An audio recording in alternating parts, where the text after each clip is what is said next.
just have a little bit more. So Paradise Lost by John Milton. It's a very long poem, and it's based upon a story which I'm sure you are pretty familiar with by now. So in this story, or in this poem, then Satan rebels against God. So Satan is in heaven, but he decides that he wants to be greater than God. As a result, he and his angels are cast into hell. But in hell, they vow to revenge. They want to try and get back at God. And so Satan then travels to earth. Okay, so here he is. I'm not sure. I guess he's probably falling from heaven, or he's traveling to earth. I'm not sure which one. And on earth, then Satan, he disguises himself as a serpent. There he tempts Eve to eat of the forbidden fruit. So in the Garden of Eden. Then Eve persuades her husband Adam to also eat. And then immediately they feel shame and guilt after having disobeyed God. But then God sends the Archangel Michael. And Michael then announces to Adam and Eve and said, okay, get out. God has told me to tell you that you can no longer stay in the garden. But then Michael shows Adam a vision of humanity's future. So even though you are now leaving the Garden of Eden, but let me tell you what will happen eventually. So he shows him a vision of how eventually God will then save humankind and restore the world to its original perfection. And so the story ends with hope for humanity. So we see, in this story that really it's just a poem based upon Genesis chapters 2 and 3.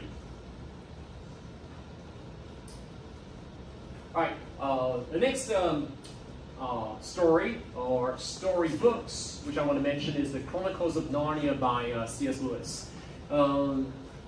I believe you will be reading or reading parts of it for the next few classes, Professor Shaw will be talking about it.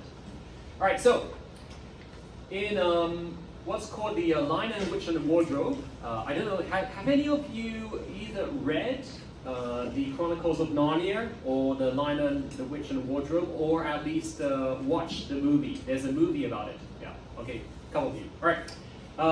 Yeah, it's worth watching. My daughter really likes listening to the Chronicles of Narnia.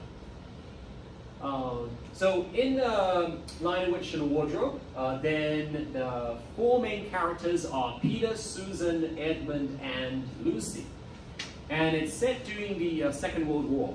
And so originally they live in London, but they are sent to the countryside in order to be safe.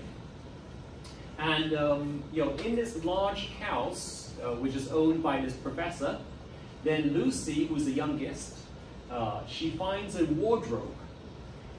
And through the wardrobe, then there's a back exit that enters into the land of Narnia. And in the land of Narnia, then she befriends a fawn, which is this mystical animal called Mr. Timnus. And Edmund, who's the younger boy, he then also enters through the wardrobe and enters into Narnia. And there she meets the White Witch, who actually is very evil. And the White Witch tempts Edmund, by offering him Turkish delight. That's a kind of a very sweet. And kind of like seems to somehow represent, the serpent tempting Eve. All right, so here's Edmund, and there's the White Witch. So the White Witch is basically saying to Edmund, okay, I can give you everything that you want. Just come follow me. Become, my follower, right? Even though she's evil. And then eventually all four siblings, they all enter into Narnia. And they hear about this prophecy that, one day, then the White Witch, because she's caused the whole Narnia to be in eternal winter. So it's always winter and never spring. And they hear about this prophecy that eventually this White Witch, she's going to be overthrown. And then spring will come to Narnia. And they also hear about Aslan, who is the lion. And, Aslan, when he returns, then that's the end of winter. And that's also the end of the witch's rule over Narnia. And then Aslan does return. And then winter starts to melt. But then what happens is that Edmund then betrays everyone. He betrays everyone. And he goes to the White Witch and becomes her follower. But then he gets captured. He's tricked by the White Witch. Originally, she was like really nice to him. But now she makes him prisoner. So Aslan then tries to rescue Edmund. But the only way in which he's able to rescue Edmund is by exchanging places with him. And so he sacrifices himself for Edmund. Because anyone who betrays, Aslan, has to be killed. But then Edmund is the one who betrays Aslan, because Aslan is actually the rightful king over the whole Narnia. So because Edmund betrays Aslan, and so therefore the sentence is, he must be killed, because he then, becomes a follower of the White Witch. So Aslan sacrifices himself for Edmund, dies in his place. But then Aslan is resurrected from the dead. And then there's a battle between Aslan and White Witch's forces. The children and Aslan will win, and the children then become rulers. They become kings, under Aslan. And they rule Narnia for years. But eventually, one day, they actually discover the wardrobe again, and they go back through the wardrobe. Okay, and they become kids again. All right. Anyway, so this is one of the stories in the Chronicles of Narnia. Written by C.S. Lewis, who was a professor at Oxford. Although he never became a full professor at Oxford, he became a professor at Cambridge. But anyway, one of his good friends at Oxford was J.R.R. Tolkien. So, anyone read or watched The Lord of the Rings? Anyone? Okay. Oh, just like the 2 or 3. It's like one of the best movies. Okay, there are 3 of them. They came out some time ago. Actually, I think they came out about 20 years ago. So actually kind of old, but really good. All right, so well worth watching. So J.R.R. Tolkien, he was a good friend of C.S. Lewis. He was a devout Catholic, and he wrote The Lord of the Rings, in a way in which it reflected some of the ideas in the Bible, but not in a way that is quite as clear and evident as Narnia. So Narnia is it's pretty obvious. In Narnia. Like, who's Aslan? Okay, Aslan is Jesus Christ, right? He's the one who dies in the place of Edmund, who rebels, etc. And the White Witch, who is she? She kind of represents Satan. So you see in the Chronicles of Narnia, then it's pretty obvious it's based upon the Bible. Because C.S. Lewis was a very committed Christian. J.R.R. Tolkien, he was a very devout Christian as well. He's a Catholic. But his writings are a bit more nuanced, so it's not so clearly from the Bible. But even though it's not as clear, still you see elements in it which are clearly influenced by Christian teachings. For example, the Lord of the Rings. There's this ring. This ring gives you magic power. Makes you more powerful than anyone else. But also it causes you to do evil as well. And so the ring represents what? Temptation and Satan's power. And then there's Frodo. Frodo is this little hobbit who's like this tall. And he is the one who has to carry this ring, this really powerful ring, to Mount Doom to destroy it. And so he actually has the most important task of anyone in the whole story, but actually he is a hobbit, and hobbits are very weak, little, what's called halflings, because they're about half as tall as human beings. And that represents, it has obvious echoes of Jesus Christ, who bears the sins of the world to the cross.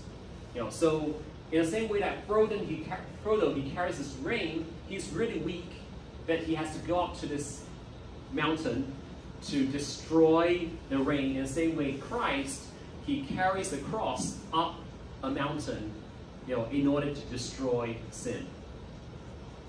And then there's this wizard called Gandalf. Gandalf, then in one part of the story, he fights this Balrog. Balrog is this really powerful monster. But as a result of fighting this powerful monster called Balrog, he dies, but then he comes back again. So, which again sort of reflects Christ's death and resurrection. And then there's a king in Lord of the Rings called Aragorn.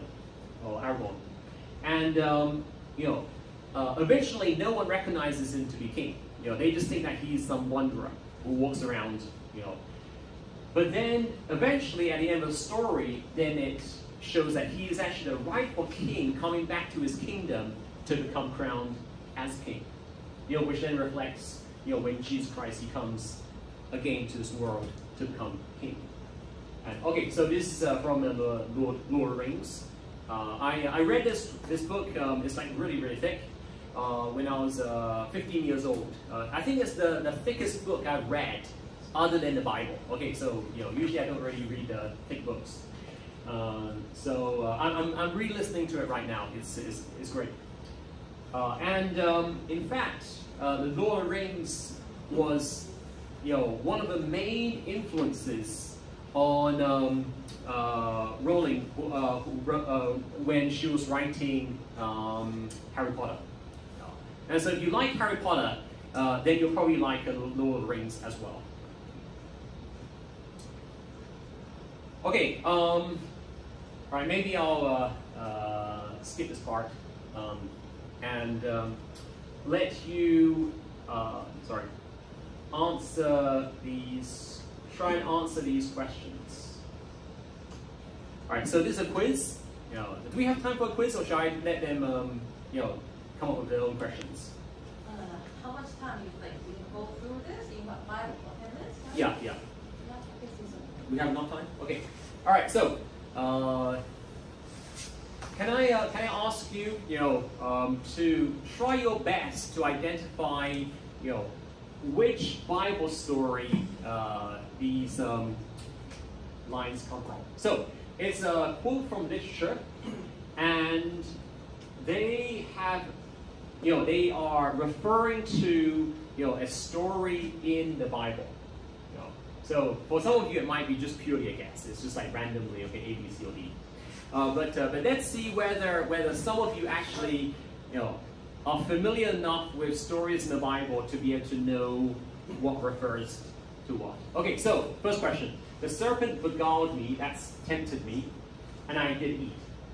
John Milton, Paradise Lost. Okay, is this referring to A, Moses parting the Red Sea, B, David and Goliath, C, Eve eating the forbidden fruit, or D, Jesus turning water into wine? Who thinks it's A? No. Okay, who thinks it's B? Who thinks it's C? Okay. Okay, who thinks it's D? All right. Oh, wow, you all got it right. Excellent.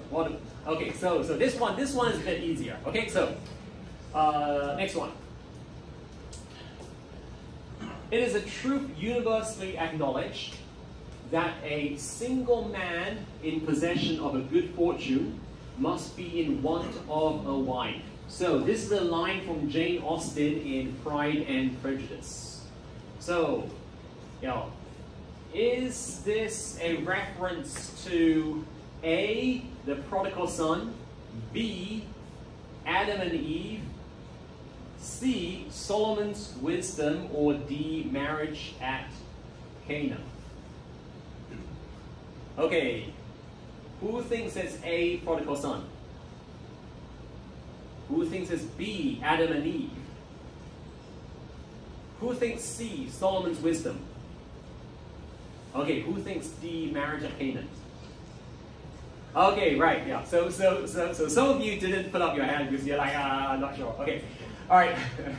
All right, the answer is B, Adam and Eve. And the reason why is because, at first, God created Adam without creating Eve, right? And then what did God do?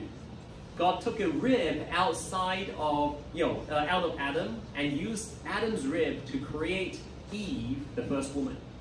And so then Adam sees Eve and goes, wow, you are bone of my bone, flesh of my flesh. Basically God created the woman for the man. And so, here Jane Austen is talking about, a single man in possession of a good fortune must be in want of a wife. So, Adam being in want of a wife, Eve, is so what Jane Austen is referring to here. All right, number 3. Okay, this one this one's a little bit harder. Maybe I'll jump over this one. Okay, number 4. All that glitters is not gold. William Shakespeare, The Merchant of Venice. All that glitters is not gold. So, do you think it refers to A, the golden calf, idol? B, the 3 wise men's gifts to Jesus? Or C, Judas's betrayal for 30 pieces of silver? Or D, David's golden crown? Okay, how do any of you answer? Yeah. So okay. All right, the answer is actually A. Okay, because the golden calf idol was when the Israelites had left Egypt, and then Moses had gone up into the mountain, and so the Israelites were left without a leader. And they told Moses' brother, say, can you make a god for us? And so Aaron then makes this golden calf idol. And they all bow down and worship this golden calf. And so what William Shakespeare is referring to, all that glitters is not gold. Just because it glitters, just because it's beautiful, doesn't mean it's precious. So the same way, a golden calf, an idol that's made of gold, I mean, surely it's precious, right? But actually, a golden calf is not going to save you. It's God who saved the Israelites out of Egypt, not a golden calf, right? So the same way, it's like, okay, just because it looks beautiful, just because it looks good, doesn't mean that it is. So that's kind of what all that glitters is not gold is referring to. All right, maybe the last one. Better to reign in hell than serve in heaven. John Milton, Paradise Lost. Better to reign in hell than serve in heaven. John Milton, Paradise Lost. Is it referring to A, the Tower of Babel? Yeah. Anyone? Is it referring to B, Moses defying Pharaoh? Is it referring to C, Lucifer's rebellion against God? Or is it, okay, thank you. Is it referring to D, Solomon's apostasy in his later years? Okay, the answer is C. Yeah. So, better to reign in hell for Satan. Lucifer, he originally was one of the greatest angels in heaven. But he wanted to be greater than God. Because God is greatest in heaven, right? But then, since he can't be greater than God in heaven, so where does he go instead? He goes to hell. Because in hell, he can't be greatest. In heaven, he can't be greatest. But in hell, he can be. And so therefore, he says, better to reign in heaven than to serve in... better to reign in hell than serve in heaven. So you prefer to be, the king in hell than to be a servant in heaven. All right, let's end it here, and over to you. Okay, thank you. So, also, do you need a few minutes to brainstorm some questions? 3 or 5 minutes? So, or do you have any questions now? So maybe I'll give you maybe three to